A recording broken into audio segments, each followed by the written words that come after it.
Welcome to the full achievement guide for the Pop Goes the Weasel Easter egg achievement in Mob of the Dead. Let's get started. So first off, you're going to want to have 4 players for this Easter egg. And the first step is to build the plane. There is 5 parts to the plane and each part must be taken to the roof. Part 1 over here at the docks. Part 2 is here in the laundry room. Part 3 is in this little chamber underground. Part 4 is in the warden's office. And Part 5 is in this room leading up to the rooftop. Once you've found all of them, go ahead and build it up on the roof and then move on to the next step. The next step is you need to get the Hell's Retriever, and this is the tomahawk that you get from the dogs. So there's these 3 dogs scattered around these 3 places. One is here just outside of the spawn, you'll probably find this on your route out. One is here in the docks, and one is here in the room leading up to the rooftop. Once you've killed a certain amount of zombies near these, the dogs will start eating them all up and then they will disappear.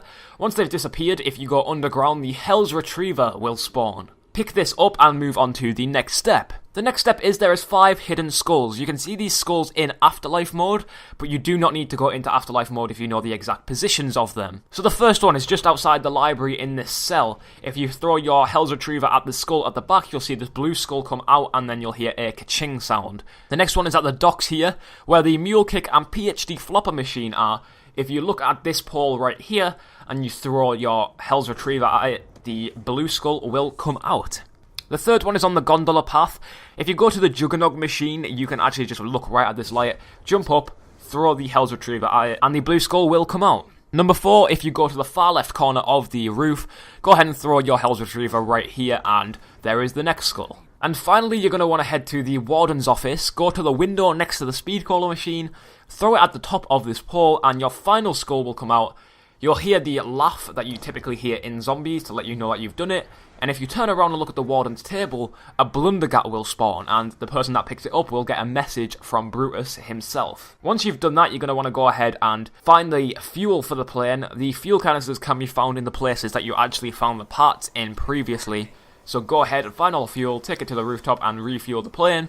Then once you've done that, go ahead and fly it, and then once you get to the Golden Gate Bridge, get in the electric chairs and bring yourself back to Alcatraz. Now that you're back at Alcatraz, we're going to actually fuel the plane again for the 3rd time. This is going to complete the cycle 3 times, so you'll get that achievement if you haven't already got it. And you will fly the plane back to the Golden Gate Bridge. So now we're going to head to this cell outside of the warden's office, and you're going to find this poster and throw your tomahawk at it. It will knock the poster down, and there's a little hole in the wall behind it. So now you're going to go into Afterlife right next to that cell, and you're going to see this new portal that's opened. Head towards this ditch and find the spoon on the ground. Shock the spoon and it will vanish and teleport to a different location. If we head to the cafeteria now and run all the way to the back, we can actually see a spoon on this desk here. If we throw the tomahawk at the spoon, we'll collect it, and then we can move on to the next step. Head to the numbers machine underground that you previously used to unlock one of the parts. You know that you've done it right because you'll hear this ticking sound coming from it, and all the numbers will be cycling. So now you're going to want to go into Afterlife mode and enter 4 separate combinations into the machine. We don't know if it specifically has to be done in this order, but this is the order that we did it in, so I'm just going to read it out in this order. First number is 101, the second number is 872, and then 386, and then 481. Once you've done that, Brutus will ask you if you want to know the truth, and then these green glowing orbs will spawn, and they have headphones in them. You can walk over them, and little sound clips will play that tell the story, actually what's happening, and you can go through the map. There's multiple of these. Take the route that goes all the way to the roof, and you will find them all. Once you've done that, refuel the plane for the final time, and then have someone go into Afterlife and run up to the plane. Once that happens, everyone will get teleported into Afterlife and onto the plane. The plane will start moving to the Golden Gate Bridge, and then when you are on the Golden Gate Bridge, you are going to want to go ahead and revive your body from the electric chairs. Once you've done that, this will be the final step, and you will have to decide whether you want to kill the Weasel, or if you want to let him kill you. This actually supplies 2 different endings, but I don't think they vary too much.